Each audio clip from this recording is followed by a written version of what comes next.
मित्रों, आज हम लोग बिना किसी गुणागणित, बिना किसी प्रकार के मेहनत के कुंडली देखने के कुछ विधियों के बारे में जानेंगे, जो कि सरल भाषा से यह जानने की कोशिश करेंगे वैवाहिक जीवन हमारा कैसा रहेगा।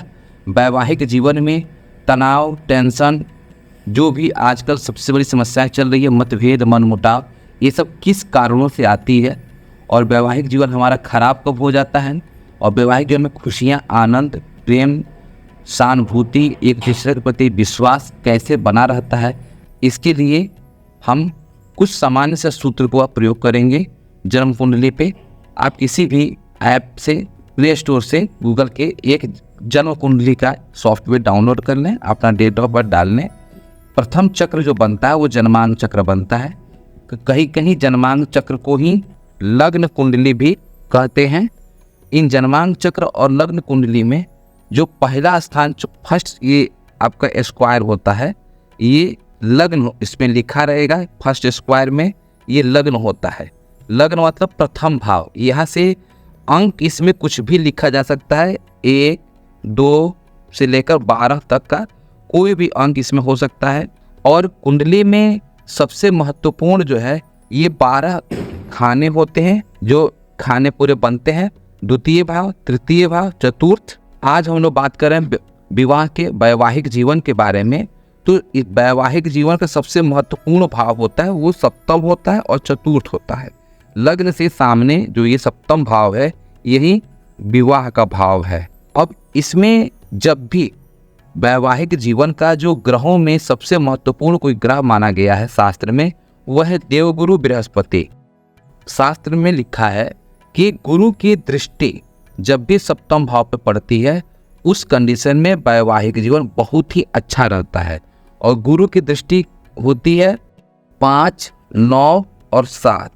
इन स्थानों पे गुरु की दृष्टि पूर्ण रूप से पड़ती है। और सप्तम भाव हमारा ये वैवाहिक भाव है। अब यहाँ पर गुरु की दृष्टि कब पड़ेगी?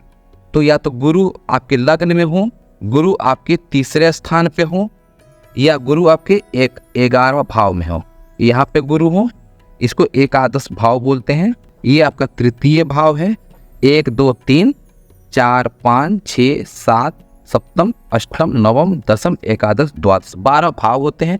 तो गुरु जब भी लग्न में होंगे, तृतीय भाव में होंगे या एकादश भाव में होंगे, तो सप्तम भाव पर इनकी पूरी दृष्टि पड़ जाएगी। तो इस कंडीशन में वैवाहिक जीवन व्यक्ति का बहुत ही अच्छा, आनंदमय, सुख समृद्धि बनी रहती है। एक दूसरे के प्रति प्रेम बना रहता है और विवाह भी बहुत ही सुगमता से, सरल से, किसी विघ्न और बाधा के संपन्न भी हो जाती है। हम बात करते हैं कि वैवाहिक जीवन खराब किस स्थिति में होता है। वैवाहिक जीवन जब हमारे जन्म कुंडली के लग्न के, अभी हमने ऊपर बताया, देखा हम लोगों ने कि ये होता है लग्न, द्वितीय भाव, तृतीय, चतुर्थ, पंचम, षष्ठ, सप्तम, अष्टम, नवम, दशम, एकादश, द्वादश। अब लग्न जो मैंने ये एरो का चिन्ह बना रहा हूँ, इन जगहों पे ग्रह हो मंगल और सूर्य, यदि 2 ग्रह इस खाने में कहीं पर भी कुंडली में आपके उपस्थित हैं, इस कंडीशन में देखा गया है कि वैवाहिक जीवन बहुत ही खराब रहती है। एक दूसरे पे आरोप बहुत लगते हैं, कोई किसी का बात नहीं मानता है। पति पत्नी, अगर पत्नी के कुंडली में बना हुआ है तो पति बहुत ही खराब किस्म के मिल जाएंगे और यह स्वभाव रहेगा। अगर पति की कुंडली में है तो पत्नियां अच्छी स्वभाव की नहीं मिलती हैं और हमेशा तालमेल का अभाव रहेगा। उसमें भी यदि द्वादश भाव में, इस वाले खाने में मंगल और सूर्य दोनों एक साथ हो, 12 भाव में या चतुर्थ भाव में हो, तो इस कंडीशन में तो देखा गया है कि पति की कुंडली में, लड़के की कुंडली में है तो उनकी पत्नियां भी हाथ उठा देती हैं। और यदि किसी लड़की की कुंडली में है तो पति ऐसा मिलता है कि वो मारपीट भी करता है, हाथ भी उठा देता है और स्थिति बहुत ही खराब रहती है, दयनीय स्थिति रहती है। चतुर्थ भाव, ये चतुर्थ भाव में यदि मंगल सूर्य साथ में हो तो घरेलू समस्याएं इतनी बढ़ जाती है, क्योंकि गृहस्थ और सुख भाव भी कहते हैं चतुर्थ भाव को। चतुर्थ भाव को सुख भाव भी बोलते हैं, सुख भाव चतुर्थ भाव को कहते हैं।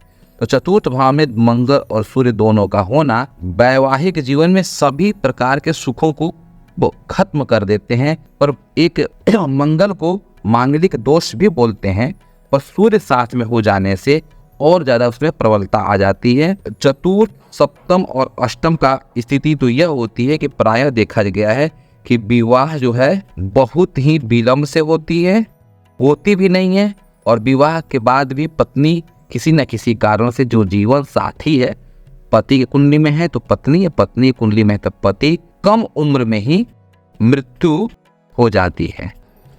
विवाह में विलम्ब और देरी किन कारणों से होती है, इसके लिए सबसे महत्वपूर्ण कोई ग्रह है, वो कारक ग्रह है शनि और मंगल।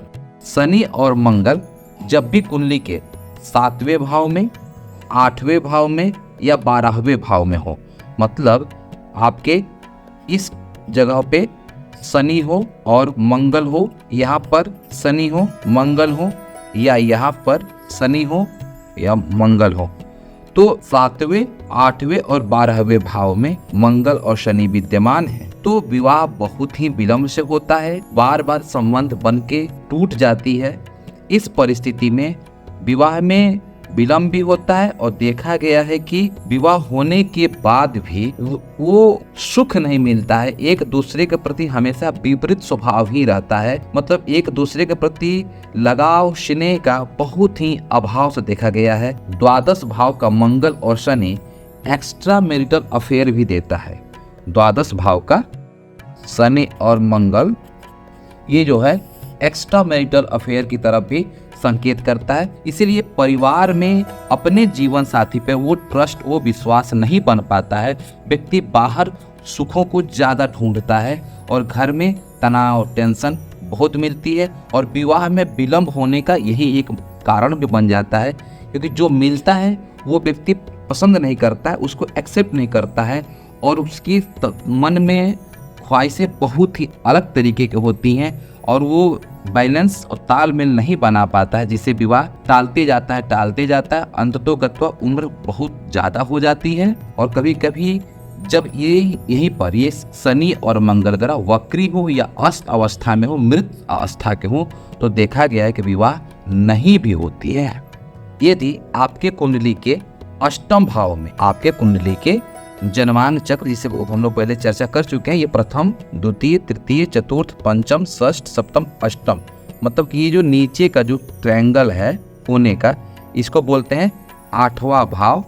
ये तीनों नाम से इसको बुलाया जाता है। आपके कुंडली के किसी के भी कुंडली के अष्टम भाव में राहु और केतु विद्यमान हो, युवा अवस्था में हो, तो ये देखा गया है कि वैसे व्यक्ति का जीवन साथी झूठ बोलने वाले होते हैं। बात बात पे झूठ बोलना, बेवकूफ़ बनाना और बहला फुसला के बस अपना काम निकालते हैं, वो झूठ बहुत बोलते हैं। प्रारंभिक अवस्था में विवाह होने के यह तो बहुत अच्छा लगता है, बल्कि जब विवाह का 5 से 6 साल उम्र बीत जाता है, उस स्थिति के बाद धीरे धीरे वैवाहिक जीवन में कटुता आने लगती है, क्लेश बढ़ने लगता है, क्योंकि झूठ का भी एक सीमा है, और सीमा से ज़्यादा जब वो कार्य होता है तो वो भी बहुत दुखदाई देता है।